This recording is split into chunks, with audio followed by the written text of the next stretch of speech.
بسم الله الرحمن الرحيم أتى أمر الله فلا تستعجلوه سبحانه وتعالى عما يشركون ينزل الملائكة بالروح من أمره على من يشاء من عباده أن أنذروا أنه لا إله إلا أنا فاتقون خلق السماوات والأرض بالحق تعالى عما يشركون خلق الإنسان من نطفة فإذا هو خصيم مبين والأنعام خلقها لكم فيها دفء ومنافع ومنها تأكلون ولكم فيها جمال حين تريحون وحين تسرحون وتحمل أثقالكم إلى بلد لم تكونوا بالغيه إلا بشق الأنفس إن ربكم لرؤوف رحيم والخيل والبغال والحمير لتركبوها وزينة ويخلق ما لا تعلمون وعلى الله قصد السبيل ومنها جائر ولو شاء لهداكم أجمعين هو الذي أنزل من السماء ماء لكم منه شراب ومنه شجر فيه تسيمون ينبت لكم به الزرع والزيتون والنخيل والأعناب ومن كل الثمرات إن في ذلك لآية لقوم يتفكرون وسخر لكم الليل والنهار والشمس والقمر والنجوم مسخرات بأمره إن في ذلك لآيات لقوم يعقلون وما ذرأ لكم في الأرض مختلفا ألوانه إن في ذلك لآية لقوم يذكرون وهو الذي سخر البحر لتأكلوا منه لحما طريا وتستخرجوا منه حلية تلبسونها وترى الفلك مواخر فيه ولتبتغوا من فضله ولعلكم تشكرون وألقى في الأرض رواسي أن تميد بكم وأنهارا وسبلا لعلكم تهتدون وعلامات وبالنجم هم يهتدون أفمن يخلق كمن لا يخلق أفلا تذكرون وإن تعدوا نعمة الله لا تحصوها إن الله لغفور رحيم والله يعلم ما تسرون وما تعلنون والذين يدعون من دون الله لا يخلقون شيئا وهم يخلقون أموات غير أحياء وما يشعرون أيان يبعثون إلهكم إله واحد فالذين لا يؤمنون بالآخرة قلوبهم منكرة وهم مستكبرون لا جرم أن الله يعلم ما يسرون وما يعلنون إنه لا يحب المستكبرين وإذا قيل لهم ماذا أنزل ربكم قالوا أساطير الأولين ليحملوا أوزارهم كاملة يوم القيامة ومن أوزار الذين يضلونهم بغير علم ألا ساء ما يزرون قد مكر الذين من قبلهم فأتى الله بنيانهم من القواعد فخر عليهم السقف من فوقهم وأتاهم العذاب من حيث لا يشعرون ثم يوم القيامة يخزيهم ويقول أين شركائي الذين كنتم تشاقون فيهم قال الذين أوتوا العلم إن الخزي اليوم والسوء على الكافرين الذين تتوفاهم الملائكة ظالمي أنفسهم فألقوا السلم ما كنا نعمل من سوء بلى إن الله عليم بما كنتم تعملون فادخلوا أبواب جهنم خالدين فيها فلبئس مثوى المتكبرين وقيل للذين اتقوا ماذا أنزل ربكم قالوا خيرا للذين أحسنوا في هذه الدنيا حسنة ولدار الآخرة خير ولنعم دار المتقين جنات عدن يدخلونها تجري من تحتها الأنهار لهم فيها ما يشاءون كذلك يجزي الله المتقين الذين تتوفاهم الملائكة طيبين يقولون سلام عليكم ادخلوا الجنة بما كنتم تعملون هل ينظرون إلا أن تأتيهم الملائكة أو يأتي أمر ربك كذلك فعل الذين من قبلهم وما ظلمهم الله ولكن كانوا أنفسهم يظلمون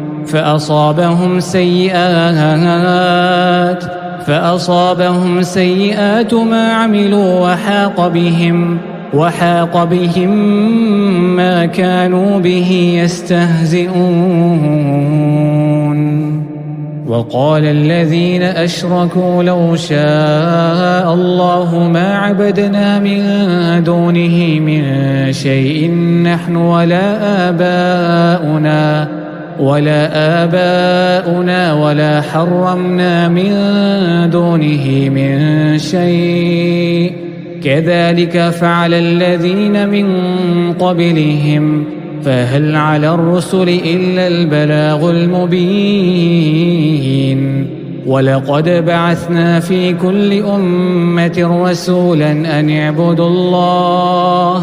أن اعبدوا الله واجتنبوا الطاغوت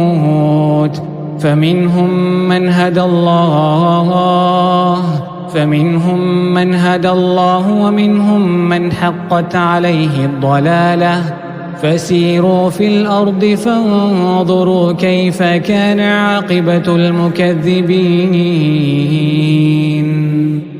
إن تحرص على هداهم فإن الله لا يهدي من يضل وما لهم من ناصرين وأقسموا بالله جهد أيمانهم لا يبعث الله من يموت بلى وعدا عليه حقا ولكن أكثر الناس لا يعلمون ليبين لهم الذي يختلفون فيه وليعلم الذين كفروا أنهم كانوا كاذبين إنما قولنا لشيء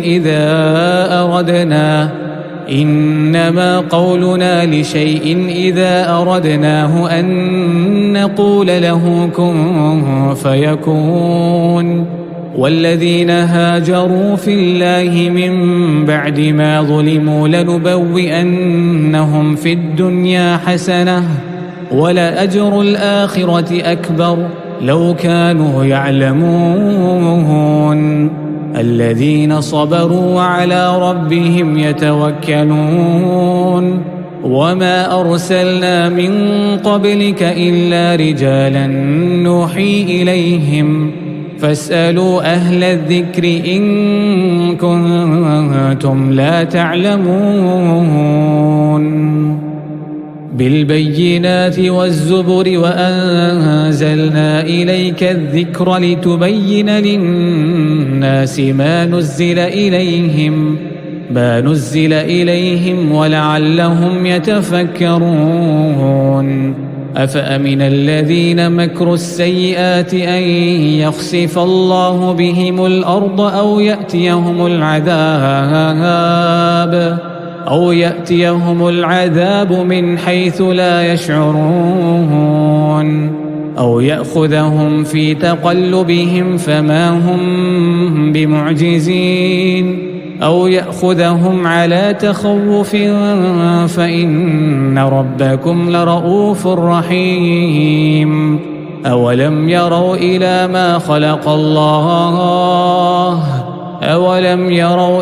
ما خلق الله من شيء يتفيأ ظلاله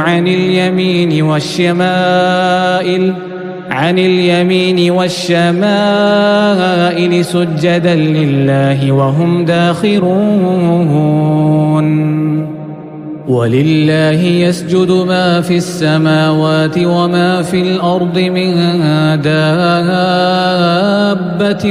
والملائكة وهم لا يستكبرون. يخافون ربهم من فوقهم ويفعلون ما يؤمرون. وقال الله لا تتخذوا إلهين اثنين إنما هو إله واحد فإياي فارهبون. وله ما في السماوات والأرض وله الدين واصبا أفغير الله تتقون. وما بكم من نعمة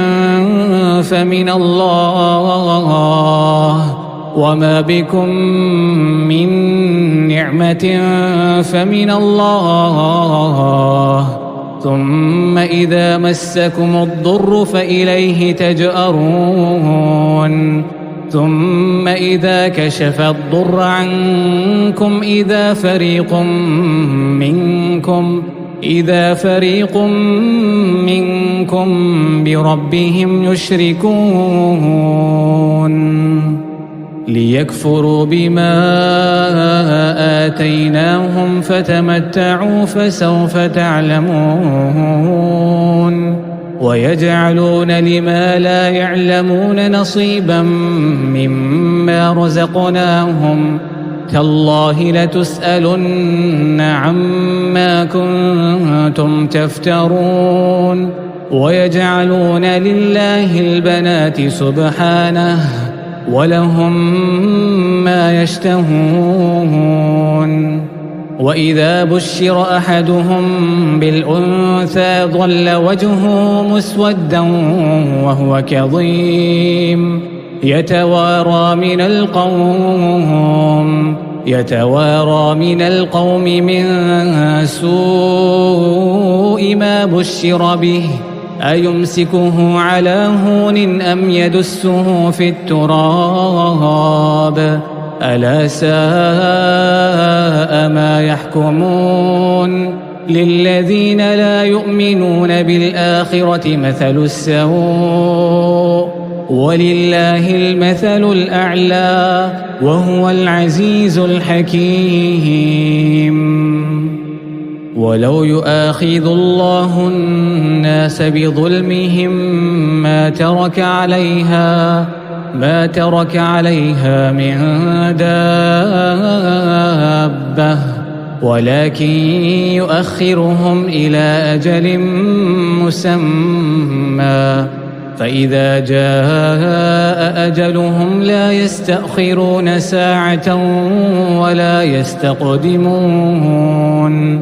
ويجعلون لله ما يكرهون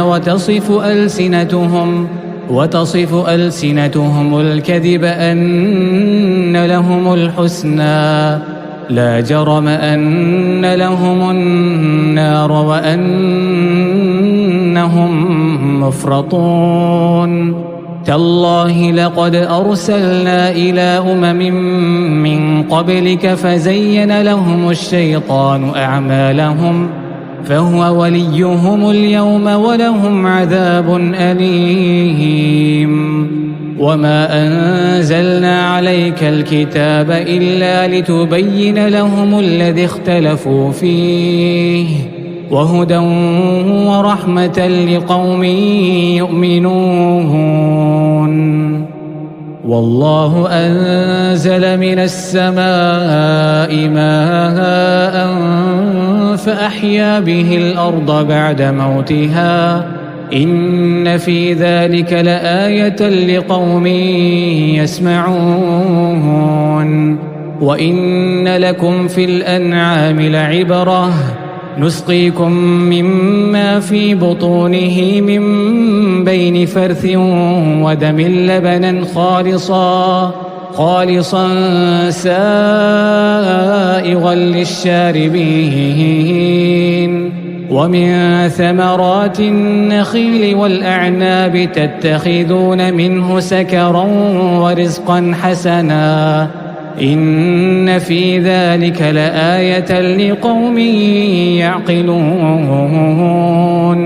وأوحى ربك إلى النحل أن اتخذي من الجبال بيوتا ومن الشجر ومما يعرشون ثم كلي من كل الثمرات فاسلكي سبل ربك ذللا يخرج من بطونها شراب مختلف ألوانه فيه شفاء للناس إن في ذلك لآية لقوم يتفكرون والله خلقكم ثم يتوفاكم ومنكم من يرد إلى أرذل العمر لكي لا يعلم بعد علم شيئا إن الله عليم قدير والله فضل بعضكم على بعض في الرزق فما الذين فضلوا براد رزقهم على ما ملكت أيمانهم فهم فيه سواء أفبنعمة الله يجحدون والله جعل لكم من أنفسكم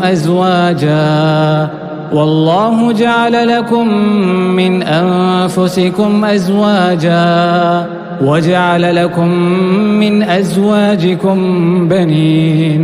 وجعل لكم من أزواجكم بنين وحفدة ورزقكم من الطيبات أفبالباطل يؤمنون وبنعمة الله هم يكفرون ويعبدون من دون الله ما لا يملك لهم رزقا من السماوات والأرض شيئا ولا يستطيعون فلا تضربوا لله الأمثال إن الله يعلم وأنتم لا تعلمون ضرب الله مثلا عبدا مملوكا لا يقدر على شيء ومن رزقناه منا رزقا حسنا فهو ينفق منه سرا وجهرا هل يستوون الحمد لله بل أكثرهم لا يعلمون وضرب الله مثلا رجلين أحدهما أبكم لا يقدر على شيء وهو كل على مولاه أينما يوجهه لا يأتي بخير هل يستوي هو ومن يأمر بالعدل وهو على صراط مستقيم ولله غيب السماوات والأرض وما أمر الساعة إلا كلمح البصر أو هو أقرب إن الله على كل شيء قدير والله أخرجكم من بطون أمهاتكم لا تعلمون شيئا وجعل لكم السمع والأبصار والأفئدة لعلكم تشكرون ألم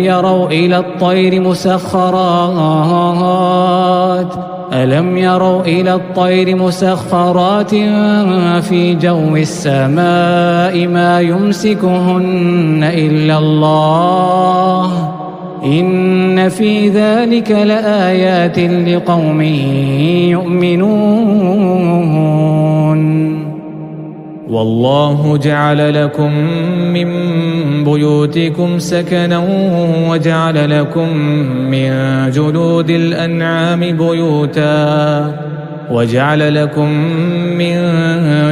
الأنعام بيوتا تستخفونها يوم ظعنكم ويوم إقامتكم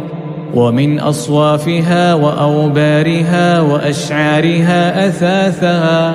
وأشعارها أثاثا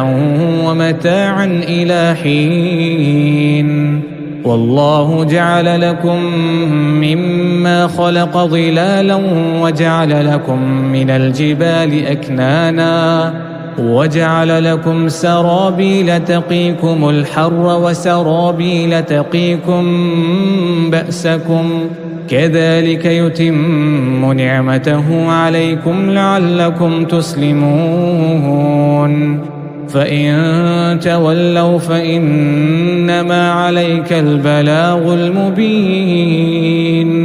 يعرفون نعمة الله ثم ينكرونها وأكثرهم الكافرون ويوم نبعث من كل أمة شهيدا ثم لا يؤذن للذين كفروا ولا هم يستعتبون وإذا رأى الذين ظلموا العذاب فلا يخفف عنهم ولا هم ينظرون وإذا رأى الذين أشركوا شركاءهم قالوا ربنا هؤلاء شركاؤنا الذين كنا ندعو من دونك فألقوا إليهم القول إنكم لكاذبون وألقوا إلى الله يومئذ السلم وضل عنهم ما كانوا يفترون الذين كفروا وصدوا عن سبيل الله زدناهم عذابا فوق العذاب بما كانوا يفسدون ويوم نبعث في كل أمة شهيدا عليهم من أنفسهم وجئنا بك شهيدا على هؤلاء ونزلنا عليك الكتاب تبيانا لكل شيء وهدى ورحمة وبشرى للمسلمين إن الله يأمر بالعدل والإحسان وإيتاء ذي القربى وينهى عن الفحشاء والمنكر والبغي يعظكم لعلكم تذكرون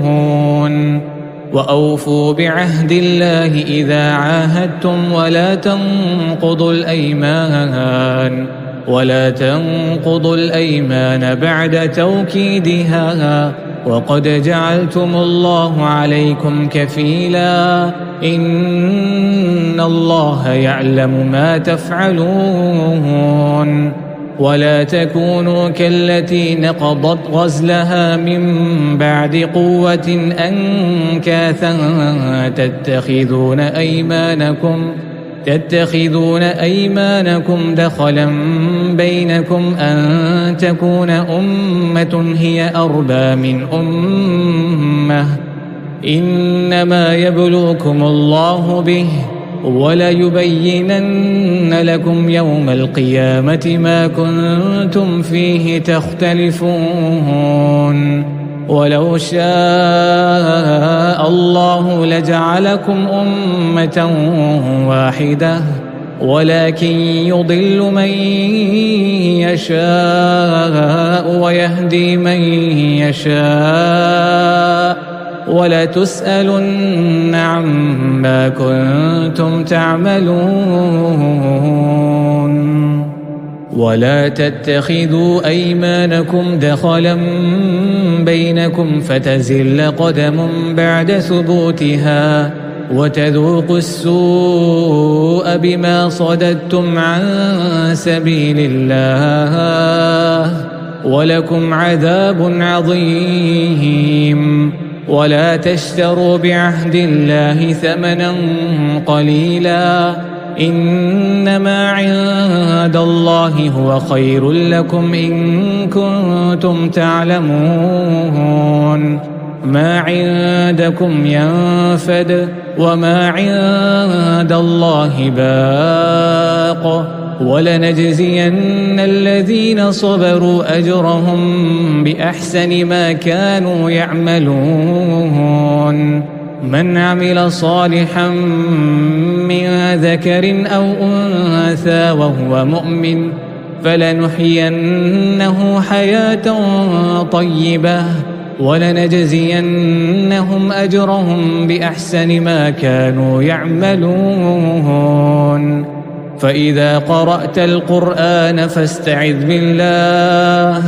فإذا قرأت القرآن فاستعذ بالله من الشيطان الرجيم إنه ليس له سلطان على الذين آمنوا وعلى ربهم يتوكلون إنما سلطانه على الذين يتولونه والذين هم به مشركون وإذا بدلنا آية مكان آية والله أعلم بما ينزل قالوا إنما أنت مفتر بل أكثرهم لا يعلمون قل نزله روح القدس من ربك بالحق ليثبت الذين آمنوا وهدى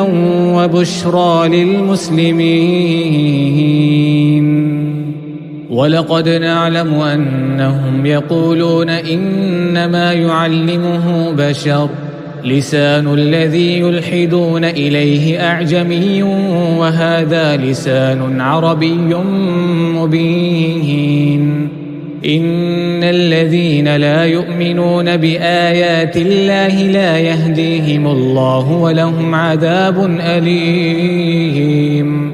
إنما يفتري الكذب الذين لا يؤمنون بآيات الله وأولئك هم الكاذبون من كفر بالله من بعد إيمانه إلا من أكره وقلبه مطمئن بالإيمان ولكن من شرح بالكفر صدرا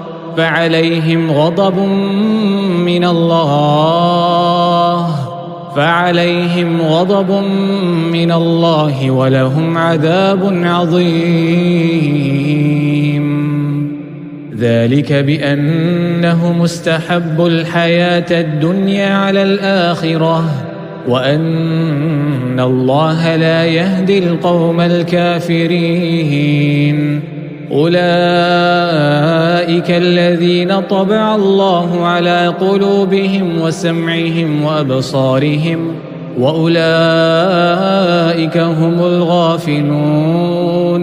لا جرم أنهم في الآخرة هم الخاسرون. ثم إن ربك للذين هاجروا من بعد ما فتنوا ثم جاهدوا وصبروا إن ربك من بعدها لغفور رحيم. يوم تأتي كل نفس تجادل عن نفسها وتوفى كل نفس ما عملت وهم لا يظلمون. وضرب الله مثلا قرية كانت آمنة مطمئنة يأتيها رزقها رغدا من كل مكان فكفرت بأنعم الله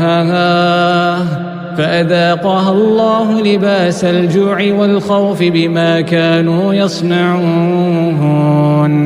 ولقد جاءهم رسول منهم فكذبوه فأخذهم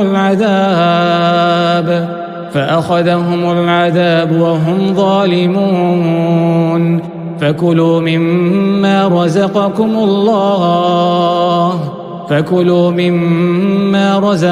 الله حلالا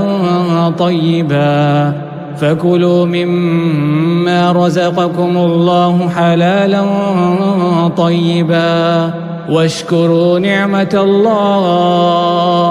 واشكروا نعمة الله إن كنتم إياه تعبدون. إنما حرم عليكم الميتة والدم ولحم الخنزير وما أهل لغير الله به، فمن اضطر غير باغ ولا عاد فإن الله غفور رحيم. ولا تقولوا لما تصف ألسنتكم الكذب هذا حلال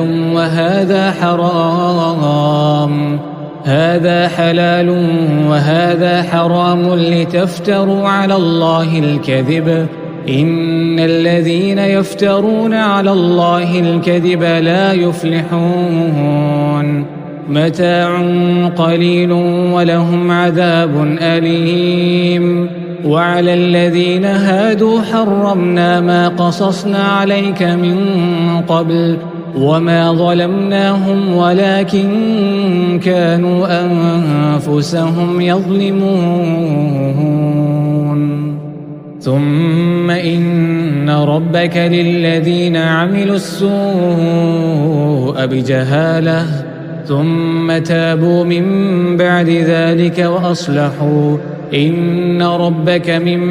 بعدها لغفور رحيم. إن إبراهيم كان أمة قانتا لله حنيفا ولم يك من المشركين شاكرا لأنعمه اجتباه وهداه إلى صراط مستقيم. وآتيناه في الدنيا حسنة وإنه في الآخرة لمن الصالحين. ثم أوحينا إليك أن اتبع ملة إبراهيم حنيفا وما كان من المشركين. إنما جعل السبت على الذين اختلفوا فيه وإن ربك ليحكم بينهم يوم القيامة فيما كانوا فيه يختلفون. ادع إلى سبيل ربك بالحكمة والموعظة الحسنة وجادلهم بالتي هي أحسن إن ربك هو أعلم بمن ضل عن سبيله وهو أعلم بالمهتدين وإن عاقبتم فعاقبوا بمثل ما عوقبتم به ولئن صبرتم لهو خير للصابرين واصبر وما صبرك إلا بالله ولا تحزن عليهم ولا تك في ضيق مما يمكرون إن الله مع الذين اتقوا والذين هم محسنون